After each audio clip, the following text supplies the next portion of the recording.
chers, bonjour et bienvenue sur ma chaîne pour votre lecture intuitive de ce mois de juillet 2021. J'espère que vous allez tous très bien. Nous voici donc réunis pour ce mois de juillet. Alors, qu'est-ce qu'on a pour vous? En arcane majeur, au cœur de votre lecture, vous avez l'étoile, l'espoir. Vous avez dans le défi l'impératrice en même temps que l'énergie pour ce mois de juillet. On a des coupes, des épées, des bâtons. On a assis denier ici. Et là aussi, denier. Bon, ben relativement complet. Gardez en tête l'étoile ici au cœur. J'ai noté, on a 7 d'épée, 7 de denier, 7 de bâton. Et pendant que je mélangeais, la 7 de coupe est tombée également. 4-7, le 7 étant un chiffre très spirituel. Le 7 peut nous parler du mois de juillet particulièrement, précisément, ou alors peut-être qu'un événement ou quelque chose d'important peut se dérouler d'ici à 7 mois. D'accord? Donc, sachant qu'on est en juin, voilà, ça vous fait décembre, janvier, par là autour. Bon, on va entrer dedans, on va essayer de comprendre un petit peu. Votre énergie à vous pour ce mois de juillet, c'est l'impératrice. L'impératrice, c'est une très bonne énergie, douce, tendre, maternante, protectrice. C'est un rempart, l'énergie de l'impératrice. Elle représente aussi l'abondance d'amour, elle représente la lignée matriarcale, votre maman, votre grand-mère, ou vous en tant que maman si vous êtes maman. Ça peut aussi nous parler de désir d'enfant, de vouloir accueillir un enfant dans son foyer, homme ou femme. Ça nous parle des cycles de la vie, les cycles naturels comme ça. Voilà. Mais surtout, ce qu'il faut retenir, c'est cette grande énergie d'auto-alimentation, d'auto-protection. Il y a beaucoup de protection, de douceur, de tendresse dans cette énergie ici de l'impératrice. On va entrer dedans, on va essayer de comprendre pourquoi vous avez ça comme énergie complémentaire ce mois-ci. Vous, votre énergie, elle est plus ambivalente. Vous avez 7 d'épée et vous avez la 2 de denier. Alors, on dirait que vous avez à jongler pour quelque chose. Ça peut être pour une question d'argent. Il y a peut-être des petites difficultés d'argent qui vous obligent à faire attention, à jongler pour joindre les deux bouts, c'est possible. Si ça n'est pas une question d'argent, mais plutôt une question émotionnelle, il y a quelque chose qui est dérangeant, quelque chose de caché, quelque chose qui n'est un non-dit. Quelque chose qui vous dérange et qui vous fait hésiter comme ça. Alors, ça peut être lié encore une fois à une histoire de grossesse ou d'enfant, tout au moins on va dire d'enfant, parce qu'il y a des hommes aussi parmi vous qui écoutez tout cela. Il y a quelque chose qui demande à être percé au jour. Il y a un non-dit, hein, que ce soit de votre part ou de la part de quelqu'un d'autre, mais qui vous met dans une situation un petit peu ambivalente comme ça, où vous êtes obligé vous savez pas trop quelle attitude, quel comportement ou quel principe adopter. Encore une fois, ça peut aussi toucher votre vie professionnelle, hein. Donc on va voir, on va continuer. Ce que vous voulez le plus, c'est faire le point, faire le bilan. Savoir si tout ce que vous êtes en train de mettre en place en vaut la peine. Savoir si vous allez avoir un retour sur tout ce que vous investissez, que ce soit de l'argent, du temps, de l'énergie, de l'amour, de l'attention, des efforts. Vous aimeriez ici, pour moi, c'est un peu comme si vous aimeriez faire une pause. Moi, j'ai un peu le sentiment que vous ne savez pas trop où vous en êtes. Et bizarrement, je n'ai pas l'impression que ce soit financier, quoique ça peut impacter et ça peut faire effet domino, c'est possible. Mais j'ai plutôt l'impression que c'est sur le plan émotionnel, où vous ne savez pas trop. Et vous êtes là, vous aimeriez pouvoir prendre un petit peu de temps pour pouvoir faire le point, faire le bilan, évaluer la situation. Est-ce que c'est satisfaisant? Pas assez, pas suffisamment? Il y a quelque chose, j'ai l'impression qu'il y a quelque chose qui vous dérange. Hein? On continue, on va voir. Au cœur de votre lecture, ici, ce qui va vous aider, c'est l'espoir, c'est-à-dire penser positif. Gardez une attitude positive, une attitude de patience équilibrer vos émotions, ancrer vos émotions, ne pas succomber aux vagues d'émotions qui peuvent vous submerger, être patient et savoir être intimement persuadé et convaincu que demain recèle quelque chose de meilleur pour vous, quelque chose de plus beau, quelque chose de plus lumineux, quelque chose qui correspond très exactement à ce que vous désirez. Beaucoup de patience, mais surtout l'espoir. Le défi, la revoilà notre impératrice. Alors, le défi, ça peut être une personne de sexe féminin dans votre entourage, notamment une maman, une grand-mère. Le défi, ça peut être effectivement une grossesse, oui. Le défi ici, il peut aussi être par rapport au cycle naturel des choses. D'accord? Peut-être que... Moi, je ne pense pas. Je ne pense pas. J'ai l'impression qu'il y a une histoire d'enfantement, homme ou femme. Peu importe, hein, d'accord, homme ou femme, il y a une histoire d'enfantement. Alors oui, ça peut être un enfant, ça peut aussi être un projet, ça peut être un projet professionnel que vous pouvez avoir, mais il y a quelque chose, un projet, une ambition, un enfantement, on va le dire comme ça, un enfantement, une germination, voilà, une germination, mais qui quelque part vous met mal à l'aise. Il y a quelque chose qui n'est pas authentique. Il y a quelque chose qui n'est pas révélé, il y a quelque chose qui est de l'ordre du non-dit encore et qui, je pense, vous embête un petit peu. Ceci dit, ce qui me rassure dans cette lecture, tout au moins jusqu'ici, c'est qu'il n'y a pas de précipitation de votre part. Vous êtes très calme, très posé, vous prenez le temps, vous analysez, vous pesez, sous-pesez chaque élément, il n'y a pas de précipitation, il n'y a pas de panique, il n'y a pas de précipitation, il n'y a pas d'inquiétude. Mais il y a une épine dans le pied. Il y a une épine dans le pied. Dans votre vie sentimentale, on a le valet de coupe. Alors, c'est très joli, c'est très beau, c'est très doux. Ça peut vouloir annoncer pour certains d'entre vous une nouvelle histoire d'amour, oui. Pour d'autres, ça peut simplement, ça peut aussi nous parler d'une amitié. Les valets, je le répète, n'ont pas encore atteint le stade du roi. Le valet, c'est un début, c'est jeune, d'accord? Dans l'évolution, voilà, c'est la première étape, c'est le premier niveau. Le roi étant l'ultime étape, celui qui a de l'expérience, celui qui a traversé des épreuves et qui a la maturité, la responsabilité.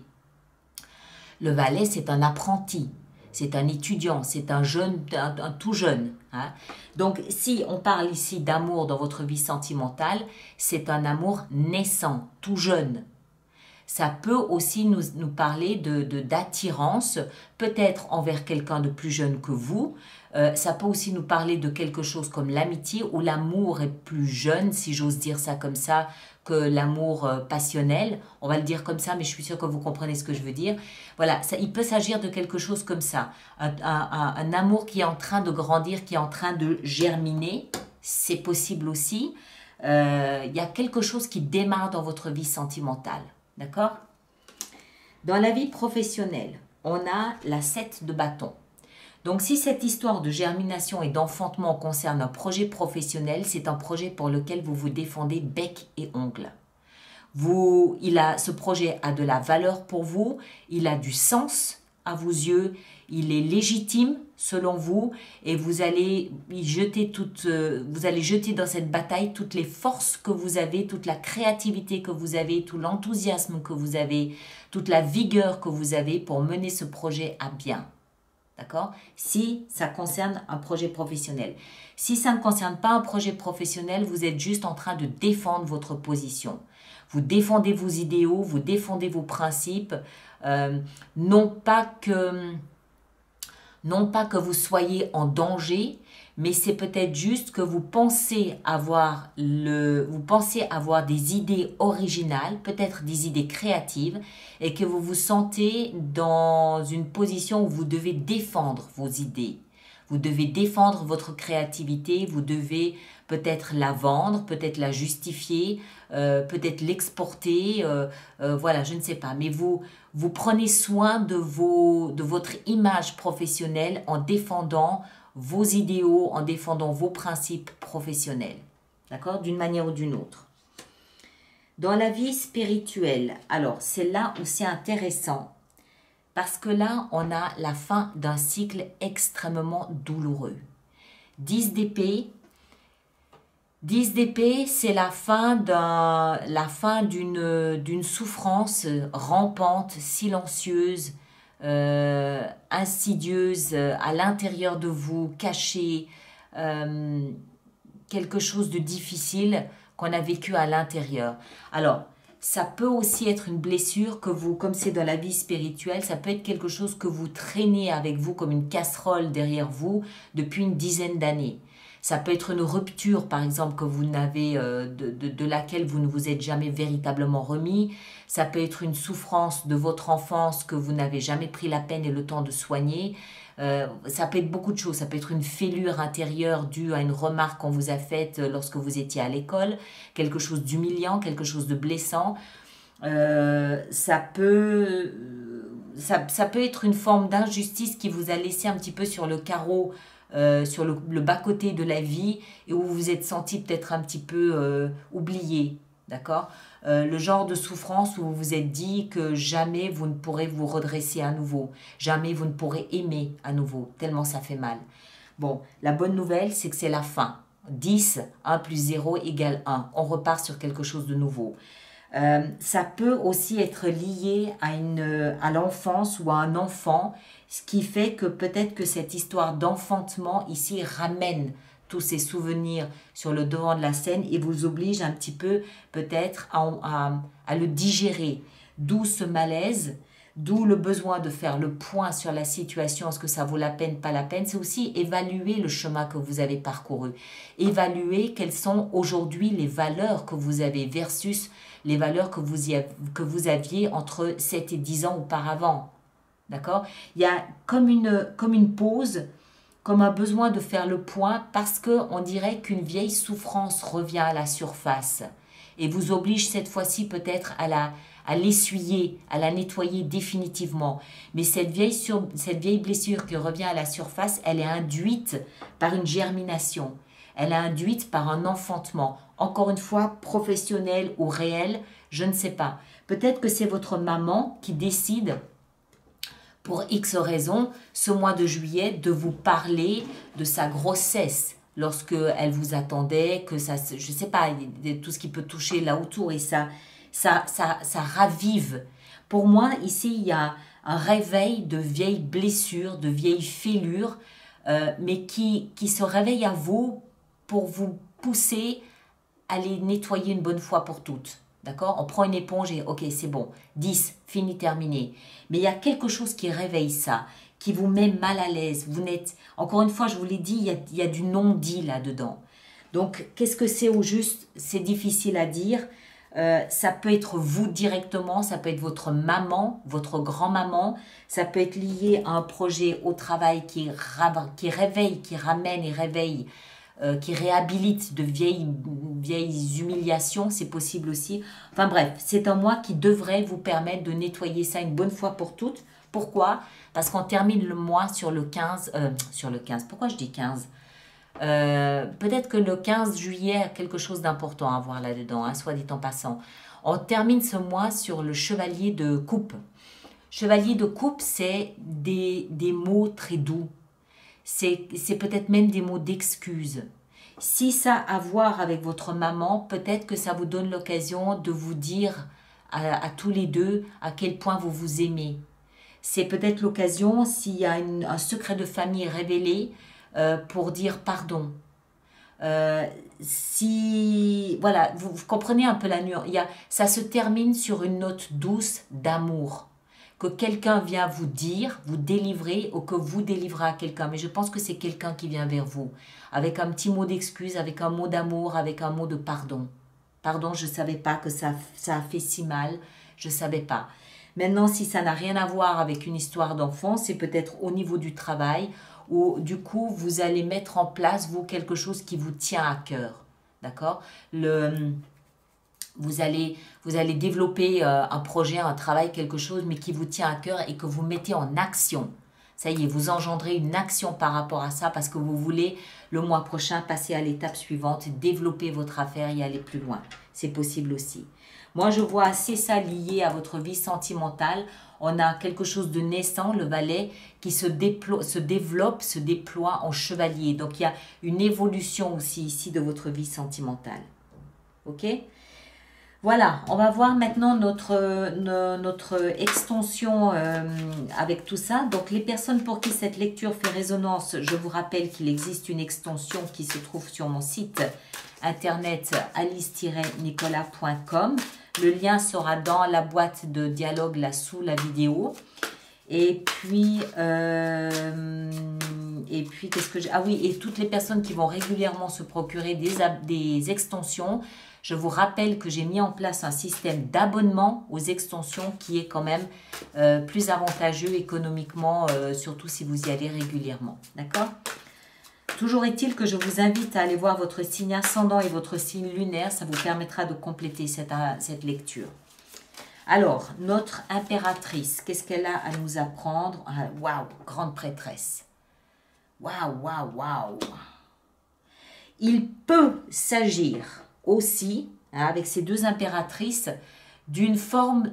L'impératrice, je vous l'ai dit, c'est l'abondance d'amour. Avec la grande prêtresse, il peut s'agir d'une superbe occasion de vous donner à vous de l'amour pour pouvoir mettre un terme final à cette blessure ici qui remonte à la surface. Il n'empêche que ce souvenir est ravivé par quelque chose. Quoi? Je ne sais pas. Mais je ne sais pas. Vous le direz dans les commentaires sur YouTube. D'accord? Votre énergie ici à vous, l'as de bâton. Très bien. Ce que vous désirez le plus ici avec la 7 de denier, on a la 6 de coupe. Oui. Oui, oui, il y a une histoire d'enfance ou d'enfant, à mon avis. L'étoile, ici, au milieu de votre lecture, on a la 10 de bâton. Très bien. L'impératrice dans le défi ici qui vous attend, on a la 5 de denier.